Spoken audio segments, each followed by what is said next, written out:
There might be one over here.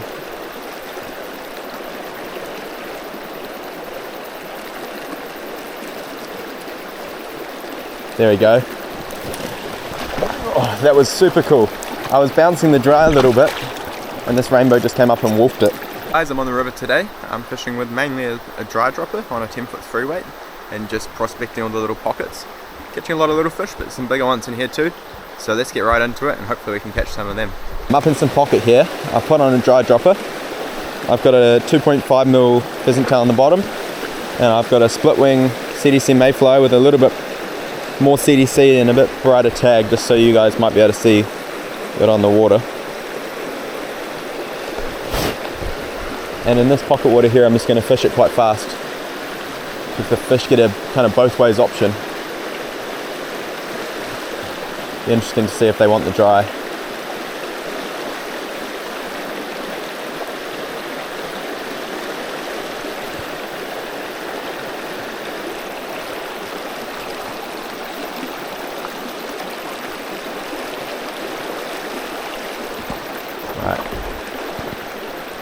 So I'll keep coming up here. I'm going to try to stay a bit further back because the water's very clear and it's possible that maybe the fish are spooky.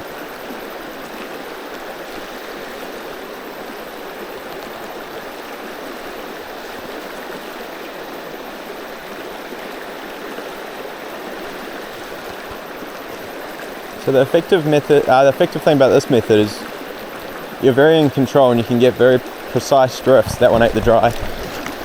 That was cool. You get very precise drifts because you're always ready to strike.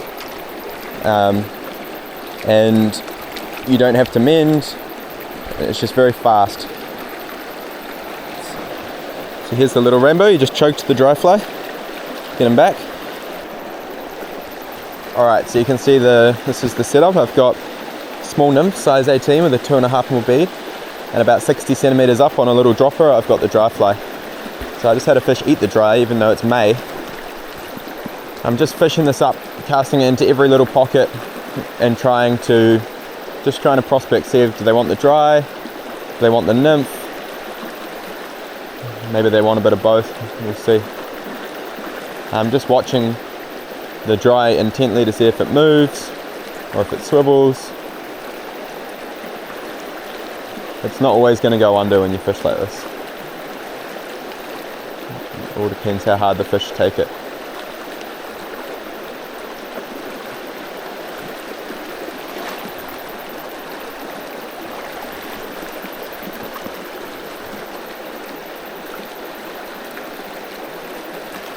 So something to be aware of is you want to land the dry and the nymph in the same current.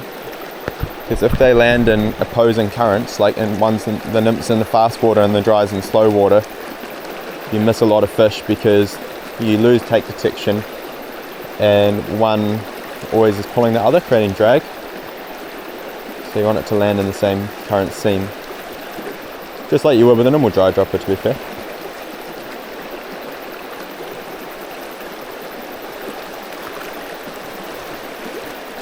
There might be one over here.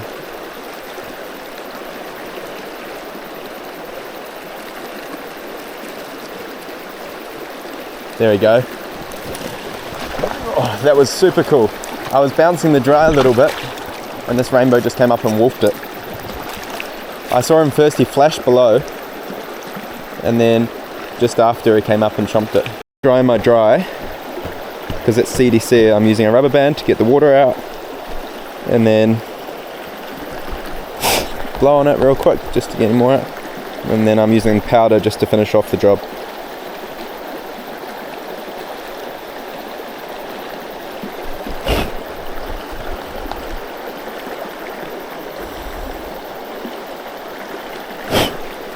So this is the dry just here. It's basically just a hare's ear split wing. Very simple fly. Probably most competitors would know it or have it in their box. It's a very classic Spanish fly. It's interesting that they're taking the dry.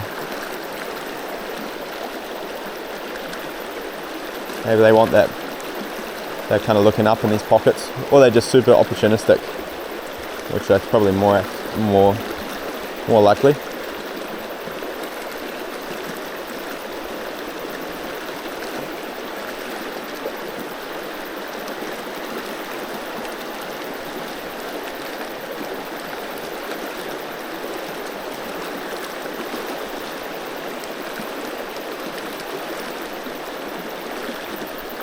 keep coming up here, I'll just hit all these little pockets. In the real shallow ones, I definitely expect them to eat the dry fly, whereas in the deeper pockets, probably the nymph will get eaten more likely, but you never know. I've had fish come from real deep to eat dries before.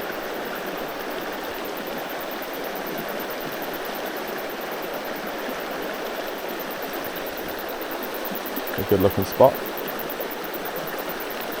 Man, they want the dry. They really want it. That's crazy. That's three fish in a row have eaten the dry fly. You can see the right on the top lip. They're not big fish, but they're so fun. So, a common question is, why would you put the dry fly on a tag? So the answer is kind of twofold. To start with, during competitions, we're not allowed to tie truck and trailer.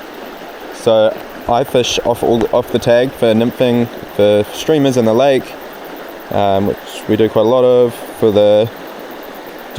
everything I basically would put a dropper on, I'm always tying off a tag. So in this case, the tag is like this, and you can imagine if a fish wants to eat the dry and it's in line like this, and it's in line trying to eat the tippet on both sides means you're going to get not such a good hookup, whereas having this tag, the fish can grab the dry better, and you get a little bit better hookup on the dry. So that's a definite advantage of fishing off the tag. Same with the nymphs.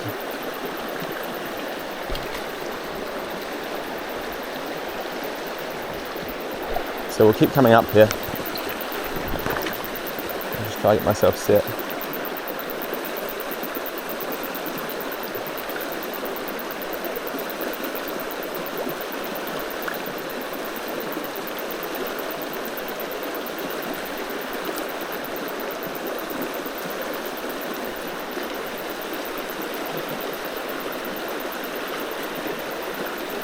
I'm just trying to watch that dry for any movement as well as the coloured line.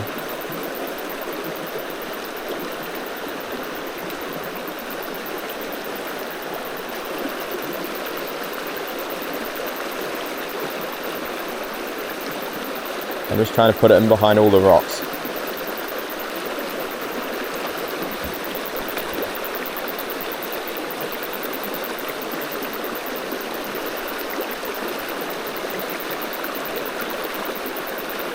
So if we were fishing with a normal floating line here, it'd be really hard to get a good drift, just because the currents are so complex that the dry dropper is able to, you can hold the nymph into every little seam,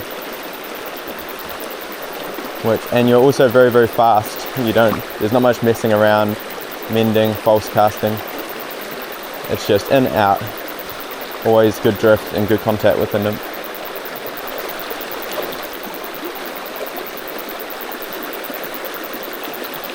Wow, the fish just tried to eat it, missed it, and missed it again. I'm gonna give him another go at it.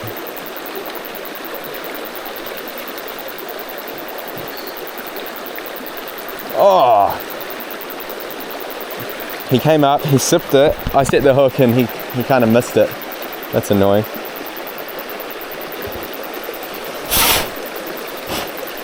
Just goes to show, sometimes you can't get them all. Give it another cast in there. Sometimes with these big dries, there's a lot of small things that you have to get right for them to get in their mouth.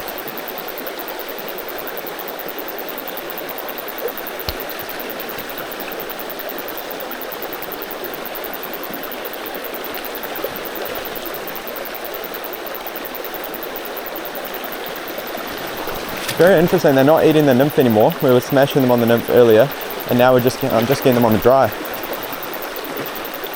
I'm just trying to keep back a little bit.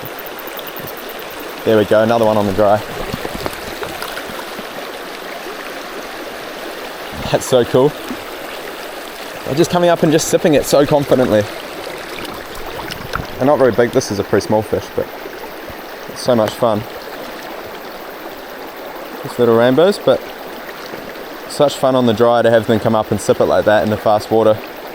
Alright, so we've caught 4 fish in a row now, but all on the dry fly, which is actually so fun. Just trying to get this set nicely in the pocket. There we go. Let's see if another one wants to come for the dry. The dry, the little twitches.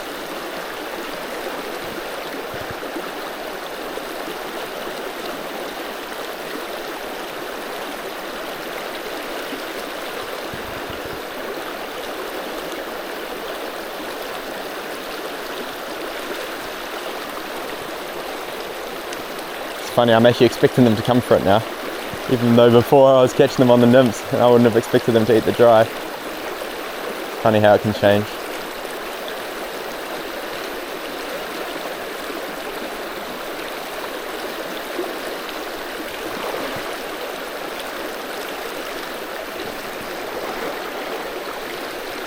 I'm just trying to put it in every little pocket. A couple of casts, if they're there I'll get them. Or get some sort of a chance.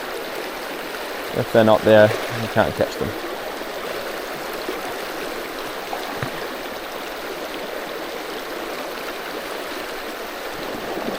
Even put just a little cast up in here, for example. And there we go.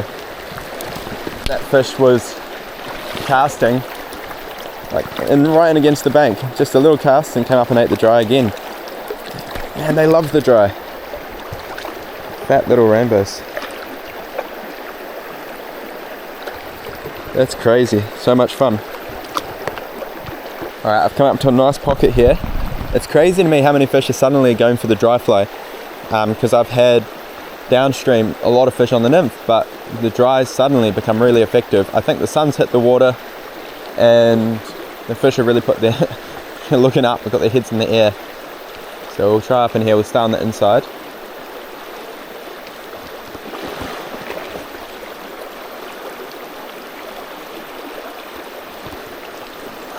And then we'll work our way across again. So I'm just trying to cover the water methodically, but also kind of quickly because I've got a lot of beautiful water to cover. I think there'll be one up here on the inside edge.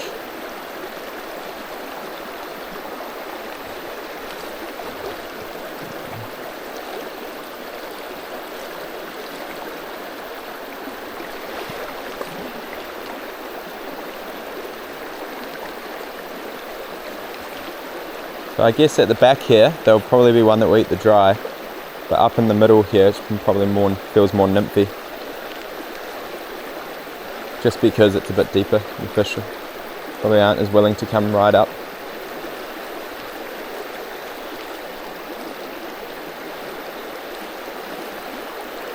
So we'll work our way across here. Let's try. There's one. So I just saw the line move. I actually didn't see the dry go under. That was really interesting. I finally caught one on the nymph. Oh, I dropped it. It's alright. You guys didn't get a look at it, but I can confirm it was about a 25 centimetre rainbow. Similar to all the others, between 18 and 20. Not big fish, but a lot of fun. I'm going to try again up in this pool here. See if there's anything at the back here that wants to eat the dry. There should be. Good spot for it. Especially in this kind of slow water across the other side there.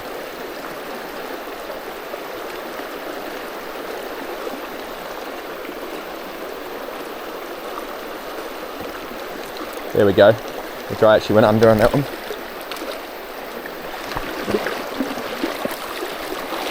Another nice little rainbow.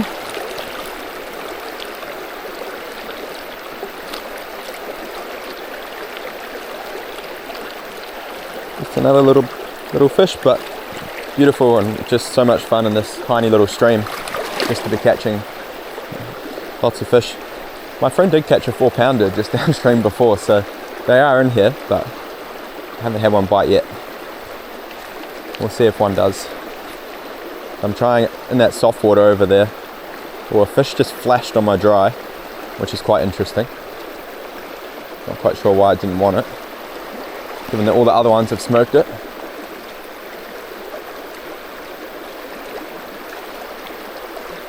There we go. Whoa!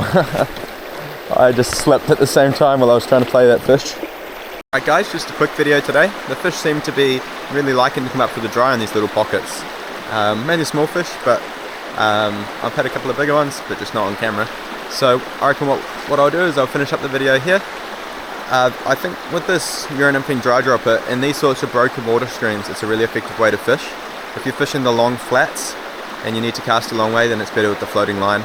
It's definitely a good technique to have in your arsenal, so if you're interested in any one-on-one on the water tuition or come into one of my fishing classes, send me an email and I'll get back to you as soon as I can.